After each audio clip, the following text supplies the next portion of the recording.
বিদ্যালয়ত বজাৰ বহিছে। অত্যাধিক মূল্যবৃদ্ধিয়ে জনতাক জুৰুলা কৰাৰ সময়তে বিদ্যালয়ত বহিছে শাক-পাচলিৰ বজাৰ।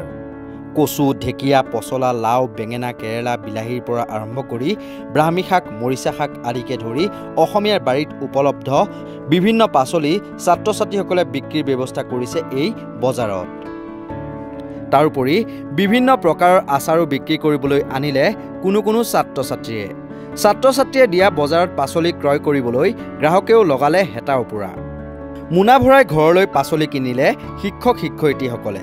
নিশ্চয়কৈ শিৱসাগৰৰ বনগাঁও উচ্চ মাধ্যমিক বিদ্যালয়ত ব্যতিক্ৰমী পৰিৱেশ। ঘৰত উৎপাদিত শাক-পাচলিৰে বেপাৰ মেলিলে ছাত্ৰ-ছাত্ৰীয়ে আৰু গ্ৰাহকৰ ৰূপত দেখা গ'ল শিক্ষক-শিক্ষয়িত্ৰী আৰু কৰ্মচাৰী। আন্তঃৰাষ্ট্ৰীয় জৈৱ বৈচিত্ৰ্য দিৱসৰ লগত সংগতি ৰাখি এই দিনটোত শিৱসাগৰ ভটিয়াপাৰৰ ভাটি বনগাঁও উচ্চ মাধ্যমিক বিদ্যালয়ত দেখিবলৈ পোৱা গ'ল এই ব্যতিক্ৰমী পৰিৱেশ। কিন্তু কিয় বিদ্যালয়ৰ চৌহদত মুকলি কৰা হ'ল এই বজাৰ?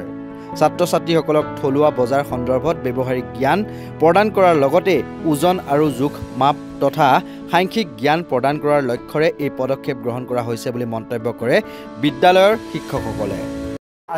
আজি যেহেতু আন্তৰ্জাতিক জৈৱ বৈচিত্ৰ্য দিৱস, এই জৈৱ বৈচিত্ৰ্য দিৱসৰ লগত সংগতি ৰাখি আমাৰ বনগাঁও উচ্চ মাধ্যমিক বিদ্যালয়ে ইকো ক্লাব আৰু ইয়থ ক্লাবৰ সৌজন্যত আমি এনেকুৱা এটা কাৰ্যসূচী, এনেকুৱা এটা প্ৰতিযোগিতা আয়োজন কৰিছোঁ, যিটো প্ৰতিযোগিতাৰ দ্বাৰা আমাৰ ছাত্ৰ-ছাত্ৰীসকল উপকৃত হ'ব। যিহেতু ইয়াত আমাৰ ছাত্ৰ-ছাত্ৰীসকলে সাংখ্যিক জ্ঞান, এই সাংখ্যিক জ্ঞানৰ ওপৰত সাংখ্যিক জ্ঞান আহৰণ কৰিব পাৰিব। তাৰ লগতে আমাৰ যিখিনি থলুৱা শাক-পাচলি, থলুৱা তেওঁলোকৰ গাৰ্জেনসকলে, অভিভাৱকসকলে যিবিলাক উৎপাদিত শস্য, এই উৎপাদিত শস্য যে বজাৰত এনেকৈ বিক্ৰী কৰি কিবা লাভান্বিত হয় বা সেই গাৰ্জেনসকলে যে ইয়াৰ দ্বাৰা তেওঁলোকৰ অভাৱসমূহ পূৰণ কৰিব পাৰে, এই বিষয়েও ছাত্ৰ-ছাত্ৰীসকলে যথেষ্ট জ্ঞান লাভ কৰিব।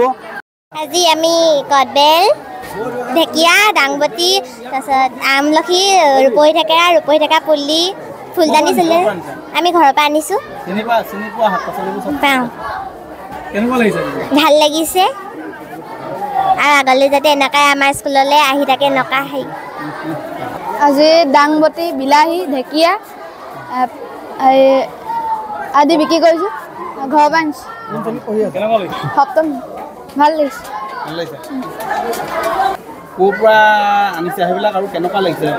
মই বিলাহী, ঢেকীয়া, দাংবটি আদি বহুত আনিছোঁ শাক-পাচলি, আৰু আমি ঘৰৰ পৰাই আনিছোঁ, ঘৰৰ পৰা খেতি কৰি আনিছোঁ। ভালেই লাগিছে। আমাৰ বিদ্যালয়ত আমি বিক্ৰী কৰি বহুত খুবেই ভাল লাগিছে। এই বজাৰত বিক্ৰেতা হিচাপে অংশগ্ৰহণ কৰি ছাত্ৰ-ছাত্ৰীসকলো যথেষ্ট উৎসাহিত হৈ পৰা পৰিলক্ষিত হয়। আন্তঃৰাষ্ট্ৰীয় জৈৱ বৈচিত্ৰ্য দিৱসৰ লগত সংগতি ৰাখি এই পদক্ষেপে ছাত্ৰ-ছাত্ৰীসকলক উৎসাহিত কৰাৰ ক্ষেত্ৰত নিশ্চয়কৈ প্ৰশংসনীয় হৈ ৰ'ব। শিৱসাগৰৰ পৰা পাৰ্শ্বজ্যোতি গগৈ প্ৰতিবেদন, নৰ্থ ইষ্ট নাও।